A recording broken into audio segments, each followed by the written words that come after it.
क्योंकि इस वक्त डॉलर डबल सेंचुरी क्रॉस करने वाला है। डॉलर यहाँ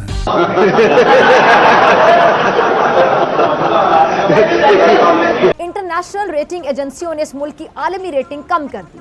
मुल्क अनारकी में है, हालात सख्त तशवीशनाक हो चुके हैं। चावल जो इस देश की पहचान हुआ करता था, लेकिन महंगाई ने चावल को भी अपने घेरे में ले लिया।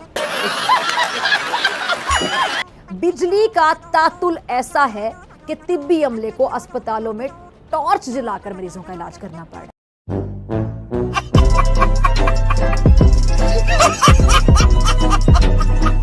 अब ये उजड़ा चमन बदतरीन मुआशी बहरान से दो चार है।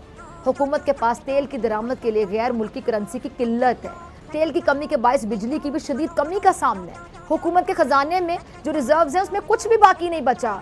ये ना तो तेल दरामद कर पा रहा है, ना ही दीगर अशिया ज़रूरियत हासिल कर पा रहा है, और इस वजह से कि इस देश को खाने के लाले पड़ गए। इस देश को किसी की ऐसी नजर लग गई कि ये देश यकदम से अपने ज़वाल की जानिब सफर करना शुरू हो गया। देखा आपने लापरवाही का नतीजा है।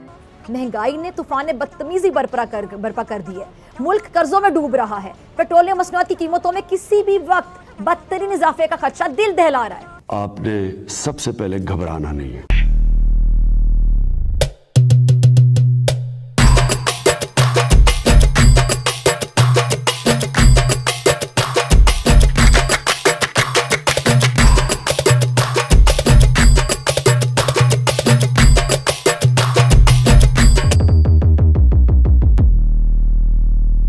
पाकिस्तान की एक महिला खातून है, उसका नाम है डॉक्टर फिजा खलीफा। इनकी स्पेशलिटी ये है कि हमेशा भारत को बदनाम करने के लिए, भारत के खिलाफ प्रोपेगेंडा चलाने के लिए, भारत के खिलाफ झूठ फरेब बोलने के लिए इनको अवार्ड तक दिए जाते हैं। और हाँ, ये पीपल चॉइस अवार्ड है, यानी पीपल वोटेड फॉर दिस, और लोगों का मैं बहुत शुक्रिया अदा करना चाहती हूँ जिसने वोट किया और मुझे इस काबिल समझा। लेकिन ये कभी भी अपने गिलेवान में नहीं झाँकती है। लेकिन कभी कभी ऐसा एक दिन आता है जिस दिन ये अपने घर में देखती है और ये जब अपने घर का आईना देखती है ना, तो इसको अपना चेहरा बहुत ही ज़्यादा बदसूरत नजर आता है।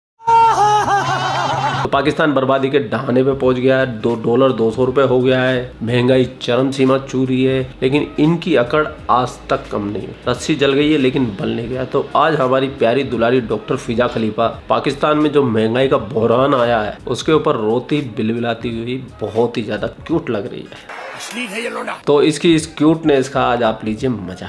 और मैं बीच में कोई डिस्टर्ब नहीं करने वाला हूँ, मैं मिलूंगा सीधा आपको आखिरी में।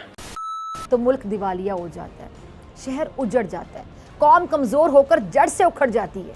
जैसे किसी बाग को अच्छा माली मुयस्सर आ जाए, जो दिल लगी से काम करे, पूरी मेहनत लगन के साथ पौधे लगाए, उन्हें बर वक्त पानी दे, उनकी देखभाल करे, तो बाग कुदरत के रंगों से भरकर निखर जाता है और बाग की फ़ज़ा सांसों को महका देती है।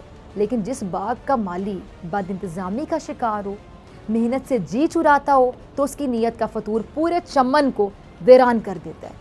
बाग का दामन फूल, दरख्तों और पौधों से नहीं बल्कि कांटों से भर जाता है। अब ऐसा एक देश जो दुनिया भर में अपनी पहचान रखता था, पूरी दुनिया की नज़रें उस देश पर जम जाती थीं। वो देश जिसके बारे में मशहूर था कि उस पर कुदरत और किस्मत की देवी शायद मेहरबान है, जिस देश की खूबसूरती पूरे जग को अपना दीवाना बना लेती थी, जिस देश को देखने के लिए दुनिया भर के सयाह किसी मकनातीसी ताकत की तरह खींचे चले आते थे।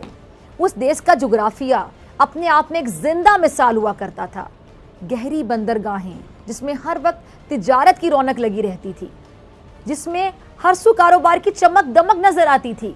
लोग इतने खुददार, इतने मेहनती, सलाहियतों से भरपूर कि पूछिए मत।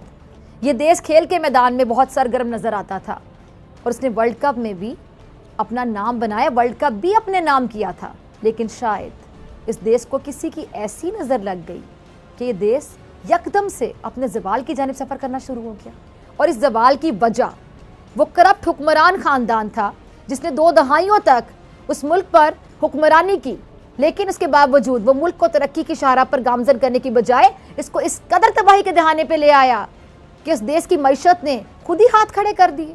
आवाम से वादा करके इक़्तिदार में आया कि वो मुल्क का कर्जा उतार कर आवाम को खुशहाल बनाएगा, मुल्क में आवाम को रिलीफ मिलेगा, महंगाई बेरोजगारी के अंधेरों को खत्म कर दिया जाएगा। लेकिन बदनीयत, बदफितरत, मोरूसी सियासत के पुजारी खानदान ने करप्शन की, वो दास्ताने रकम की कि इस देश को खाने के लाले पड़ गए।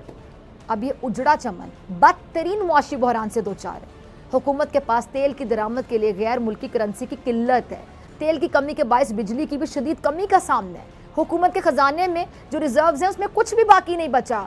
ये ना तो तेल दरामद कर पा रहा है, ना ही दीगर अशिया ज़रूरियत हासिल कर पा रहा है, और इस वजह से मुल्क में बदतरीन अफरा तफरी की सूरत हाल है।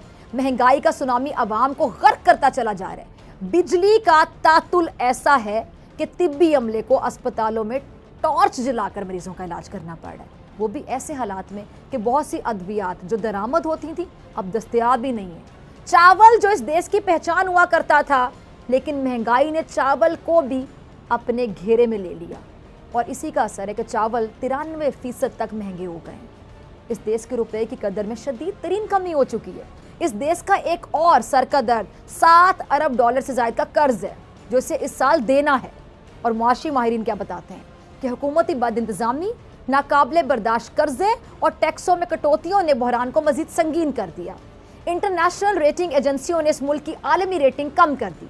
मुल्क अनारकी में है, हालात सख्त तशवीशनाक हो चुके हैं क्योंकि इस वक्त डॉलर डबल सेंचुरी क्रॉस करने वाला है। महंगाई ने तूफान बदतमीजी बर्पा कर दी है। मुल्क कर्जों में डूब रहा है। पेट्रोलियम मसनूआत की कीमतों में किसी भी वक्त बदतरीन इजाफे का खदशा दिल दहला रहा है। लोड शेडिंग, बिजली का बहरान शिद्दत इख्तियार कर चुका है, और इस बद इंतजामी और नाअहली की वजह भी नीयत का फतूर, बेईमानी है। हमारे मुल्क पर इस वक्त ऐसे हुक्मरान मुसल्लत हैं जिन पर अरबों रुपए की करप्शन के इल्ज़ाम है। ये भी श्रीलंका की तरह मौरूसी सियासत का शिकार रहा है। ऐसे खानदान जो 3 दहाइयों से ज़ायद अरसे तक इस मुल्क पर हुकूमत करते रहे, लेकिन कहने वाले कहते हैं कि एक खानदान ने खास तौर पर हमेशा इक़्तिदार पर विराजमान होकर मुल्क को 2-2 हाथों से लूटा, बड़ी बेदर्दी से लूटा, अपने ही मुल्क को बड़ी बेदर्दी से लूटा। ये खानदान अपने आप को खुशहाल करता चला गया, अपने माल में, असासों में इजाफा करता चला गया, लेकिन मुल्क की आवाम बेहाल होती चली गई।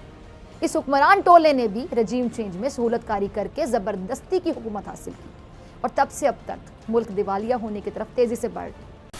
तो दोस्तों, पाकिस्तान में महंगाई का बहरान छाया हुआ है। पाकिस्तान बर्बादी के कहाने पे चला गया, लेकिन ये लोग हैं कि कभी सुधरते नहीं है। हमेशा भारत के खिलाफ प्रोपेगेंडा चलाते हैं, भारत को बदनाम करने के चक्कर में लगे रहते हैं।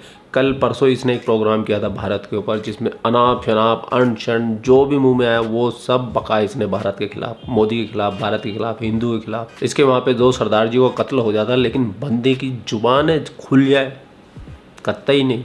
तो अब आप लोगों की जिम्मेदारी ये बनती है कि आप पाकिस्तान को और फिजा को पहलते हुए धमाधम चौके छक्के वाले कमेंट कर दीजिए। और एक चीज़ और, अगर आप वीडियो को लाइक करते हो तो मत कीजिए, आप अगर चैनल को सब्सक्राइब करते हो तो मत कीजिए, लेकिन एक शेयर जरूर से कर दीजिए। आप लोग अपना ख्याल रखिए। आपका भाई आपके लिए 5 मिनट से रिलेटेड वीडियो लाता रहता है। जय हिंद, वंदे मातरम, जय श्री राम, जय श्री राम, जय श्री राम।